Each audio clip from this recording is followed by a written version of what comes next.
And I want to ask you today, are you pinning blind? What should you do when your numbers are totally tanking and you are not getting the results that you wanted on Pinterest? What should you be doing? So today I'm going to talk all about that. And usually what happens is when, especially we have members in our community that this might happen, or I have new people come along, and actually this happens a lot. This actually just happened the other day.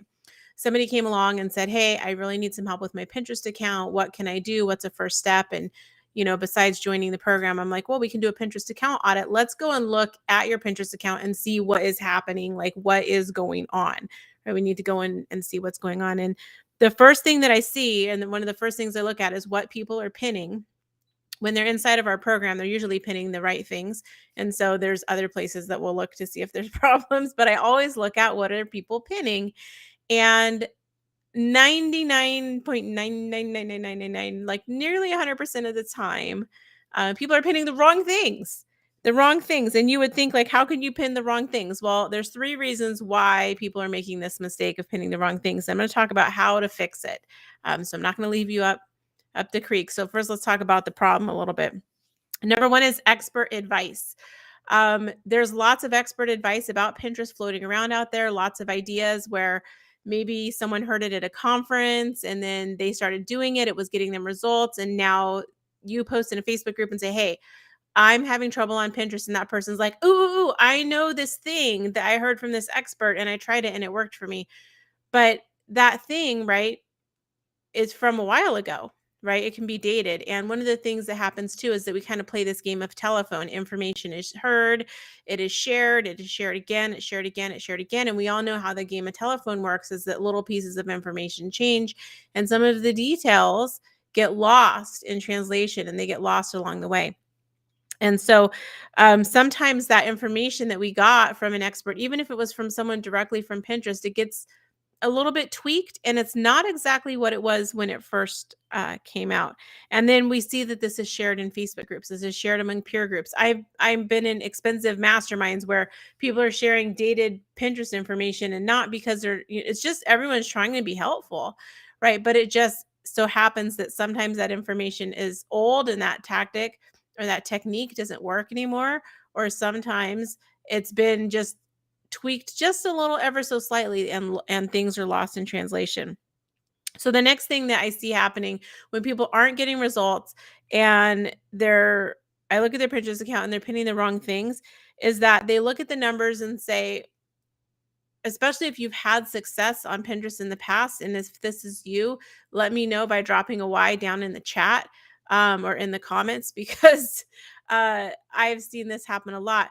You were doing something on Pinterest, right? Whatever you were doing, whatever strategy or techniques you were employing, and they were getting some results. And that's great, right? Awesome. But then something happened and they stopped getting those kind of results, or the results started going downhill. And so the natural inclination is to say, well, I achieved this level while I was doing this much activity. So now if I want to go to this level, I need to do this much activity. Or I was at this level by doing the amount of activity and it dropped. So if I do more, I'll get back to where I was. But the thing is that when you double down and triple down on things that used to work, is that you're doubling down and tripling down on things that aren't working anymore. And so you're just getting like more non-results. But it's not like your fault, because that's just our natural inclination. We're like, if I got to this level with this much, like I'm going to push on the gas some more to get to the next level, right? That's just kind of how we do. And so creating more content that's not getting results is not going to get more results, right? And it's just something I see happen a lot. Like I see that with bloggers a lot, where they'll make more and more blog posts and more pins and pin more and more of the same kinds of things. And if you're not getting results now, you're not going to get more results by doing more of those things.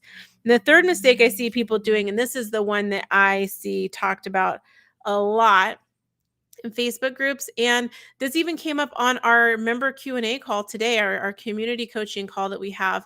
We were talking about other people's pins. There's some really old information out there, but it still makes the rounds about pinning other people's pins in order to make your own pins perform better. And that's just not wholly true. It's not totally true. Pinterest doesn't give you brownie points for pinning other people's pins. There are absolutely like reasons to pin other people's pins. I just did it myself, and I shared that inside of our membership. I shared like, here are all the reasons why, and I showed here's how I'm doing it, here's what I'm doing, here's how I'm going to measure it, like all those great things. But just pinning other people's pins without really having it be a solid, like meaty part of your strategy is just going to cause a lot of wasted time. So the one question that I would ask if you want to pin other people's pins is, how are you going to measure it? How are you going to measure, is this helping your business, right? It's really hard. Like we had a product seller, and so I was talking to her about this. Like if she was to pin somebody else's product, how can you measure that that's getting you sales, right? You can't, like you can't, right? It's really hard to do. And so it's like, okay, well, let me do something else that's going to be, one, easier to measure, and two, going to get me to my goal more quickly. So why doesn't any of this stuff work, right? Why doesn't just using expert advice, pinning more of what used to work, or pinning other people's pins? Why do these things not work for us? When we're doing these things where we've cobbled together, like, here's a little tidbit from this Facebook group, here's a tidbit from this expert, I heard XYZ on a podcast, my friend told me this from, or, a peer in a mastermind told me this from their business, is that there's no real strategy kind of unifying it all together. And we really need that. And there's a way that you can do this, right, on your own. There's lots of us that have done this on our own. It's when you're following that piecemeal advice, you don't have anything that kind of unifies everything all together. And a lot of these things we can't measure, right? A lot of times what I'll see when I do a Pinterest account audit, or I get a client that wants me to come in and look at their stuff to be like, well, why is this not working? Is that they're doing things because they heard someone say to do them, but there's no way to measure the efficacy of that. There's no way to measure, is this actually getting me results or not? And so it's not just enough justification that somebody said to do something. We really need solid data, like, is this going to work or not? And so the other thing that happens, why these things don't work, is because Pinterest is changing all the time, all the time. Um, so using old tactics or what used to work, it just isn't going to work today. You've got to be able to be more responsive with what you're doing on Pinterest. And there's one secret to doing that, right? You need to be able to make adjustments. And the one thing that makes all the difference is understanding why you're doing stuff. And the only way that we can understand why we're doing things is to have good analytics. We have to have analytics. And this is a counterintuitive thing, because you would think that, like, you should be able to come up with a Pinterest strategy that, like, because people ask me, what's the Pinterest strategy? Or somebody emailed me the other day, what are the best practices right now? Okay, well, that doesn't matter, because what you really need to do, this counterintuitive, is have a strategy that's super specific to your business, your data, your niche, your pins, your customers, all of your stuff. You can't just take someone else's strategy and like plug it into your business and expect that like magic's going to happen. Like that, it just doesn't work that way. It used to work that way. And I think that's one of the places where we have some resistance, is it used to work that way, where you could take what somebody else did and replicate it and be like, great, I'm getting results.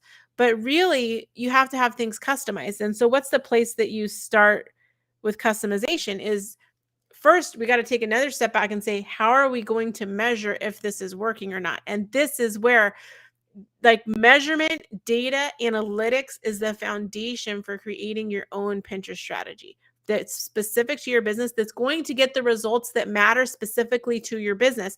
Because, like, what matters to a blogger is a little different than what matters to someone that's selling digital print on demand products.